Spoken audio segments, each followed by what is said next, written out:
Now, something that is commonly forgotten about when installing these valves, and if you don't use this, they will likely leak, and that is to use a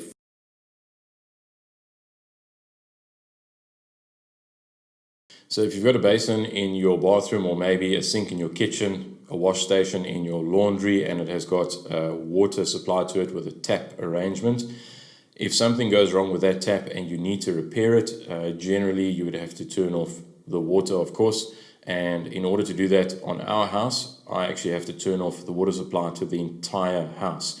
And that is because the water supply to this specific wash hand basin, both the cold and the hot water, don't have any shut-off valves on this wash hand basin. Now, by shut-off valve, I mean this little valve here, and normally one of these would be installed on the hot and the cold water line. So if you need to work or repair your tap, you just go ahead and shut this valve off, and the rest of the house still has a water supply, and then you can safely work on whatever you are trying to repair here. Now, normally this little valve, and I'll show you that here, it gets installed basically in there. So we're going to remove this flexible line. I'm going to screw on this little shut-off valve, and then the flexible line over there, it screws onto the top of the valve. It's quite an easy installation to do. These shut-off valves aren't very expensive. You can pick them up generally at any hardware store, and I think it's well worth doing if your house is old and it doesn't have these. So to get started, the first step was to shut off the water to the entire house so that we can work here without any water leaking out. And then I went ahead and removed the shelf inside our cupboard so that we've got quite a lot of working space. I just threw down an old towel in case there's any water that messes. I've also got a little bucket, shallow bucket here to catch any water, because there likely will be a little bit of water that comes out here when we take it loose. And then the tools that I'm going to be using, we've got basically a water pump pliers over there, and I've got another version of a water pump pliers. This is a parallel jaw pliers. It's by Knipex. Really, really nice tool, that, especially for plumbing. And we've got some plumber's tape in case we need that. And then, of course, we've got two valves, one for the cold water and one for the hot water. And because I'm getting a little bit old in my age, having a nice work light in the area that you're working just makes things a whole lot easier.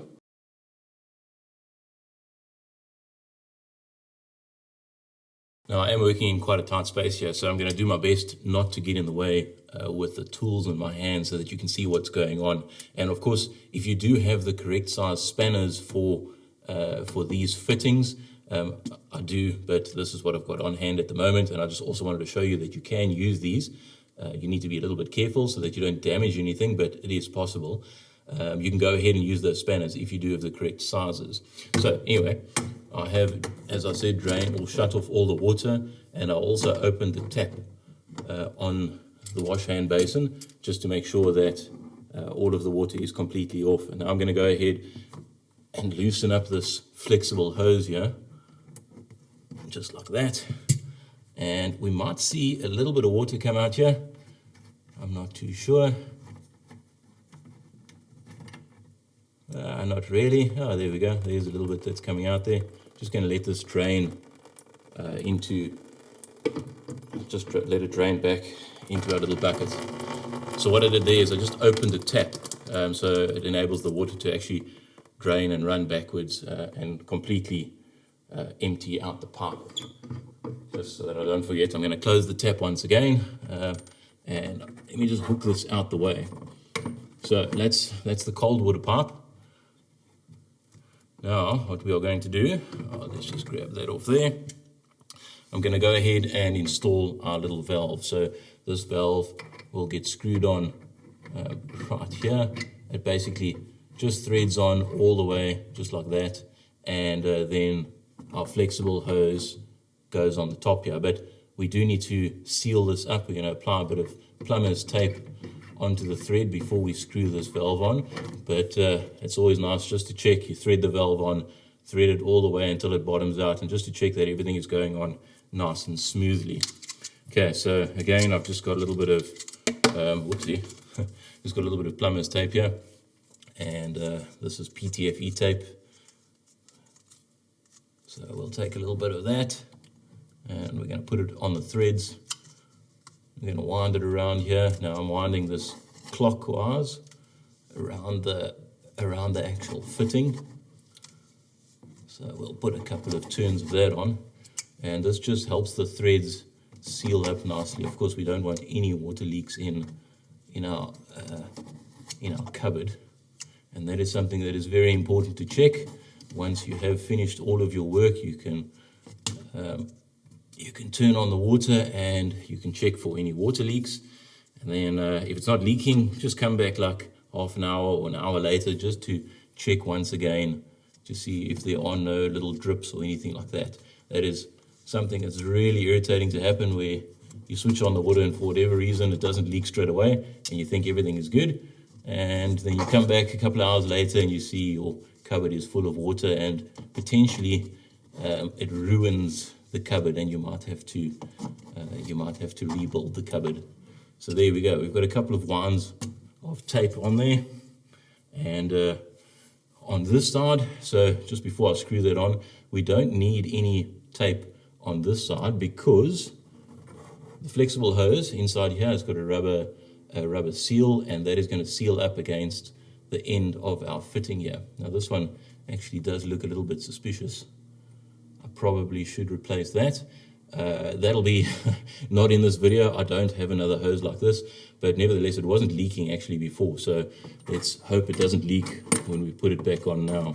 Now, something that is commonly forgotten about when installing these valves, and if you don't use this, they will likely leak, and that is to use a fibre washer. So here's the little fibre washer that I'm referring to, and as you can see, it's quite a small, thin little piece, and they are not very expensive, a couple of rand. And imagine going to your plumbing store, buying your valve and forgetting to buy these things. It's going to cost you way more in fuel and the inconvenience and time wasted just to go and buy one of these, or two of these in this case, these little fibre washers.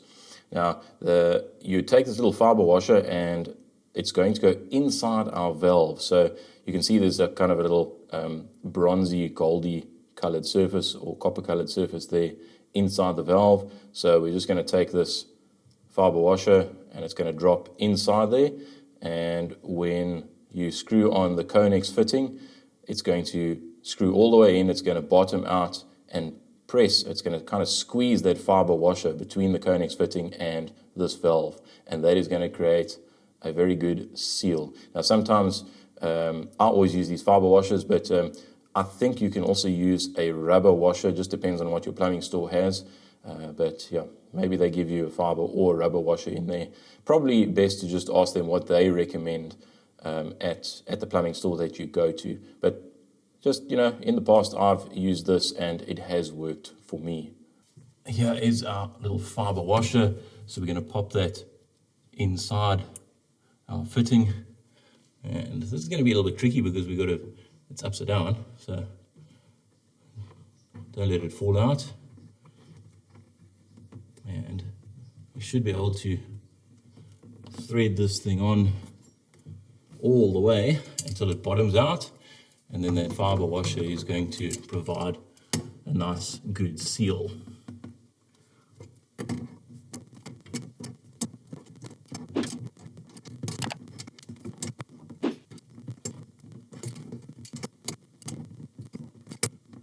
Okay, great. I can feel that it has bottomed out, so it should be well on its way to be properly sealed now. There we go. It is bottomed out. Unfortunately, the little lever is on the back side, but that is not too much of a hassle. And again, we'll just pop our rubber hose onto the top.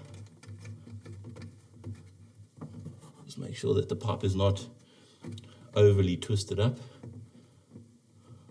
Once it's tight, we don't really want it being under constant twisted pressure here.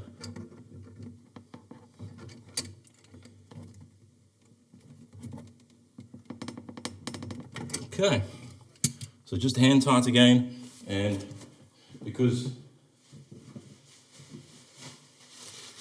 there has been a little bit of water here, I'm just going to dry it with a little bit of toilet paper so that we can see if there are any new leaks. Everything is dry, so if you guys can keep an eye out there, let me know if you see any drips once I've opened up the water. So the water has now been opened, and you can clearly see here there is no dripping. Now, don't trust what you see. Feel around with your finger, make sure your hands are dry, and you can kind of feel around the back and the front, and then you have a look and you can see if there's any moisture on your finger. So everything is looking good at the bottom joint. So let's go ahead and open the valve and then see if everything is good on the top joint. So the valve is open, and now we're looking for any leaks around this area here. So again, I'm just checking with my finger, and there is nothing that I can see or feel right here. So come back in a couple of minutes just to check that there's no very slow leaks that are dripping out here. And normally what you will see, if there is a leak, a very slow leak, it might run down the fitting, and then it runs down and underneath, and then it actually drips off the bottom of the pipe or the fitting, or in this case the T-piece. And then you kind of just follow the little the water trail up to where it looks like it is leaking.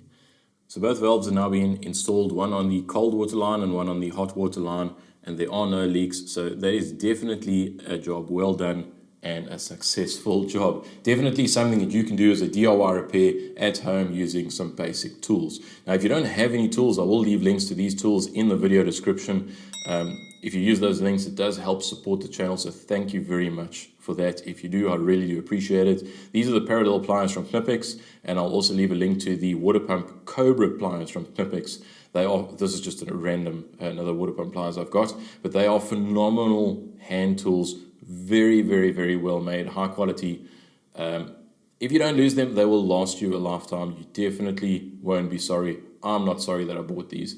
Also, I'm really enjoying this work light. I've recently purchased this, and it's very mobile, very bright, nice for my aging eyes. It just makes working in darker areas, it makes the job a whole lot easier to do. And this isn't even on the brightest setting. I think this is on setting 2. So have a look at this.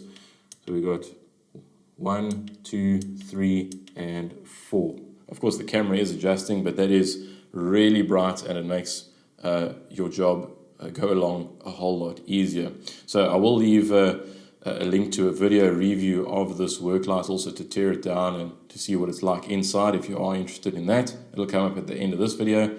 But otherwise, if you've got any questions, leave them in the comment section and I'll try and get those answered.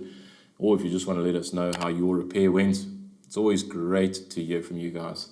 Anyway, thank you very much for watching, and we'll see you next time. Cheers.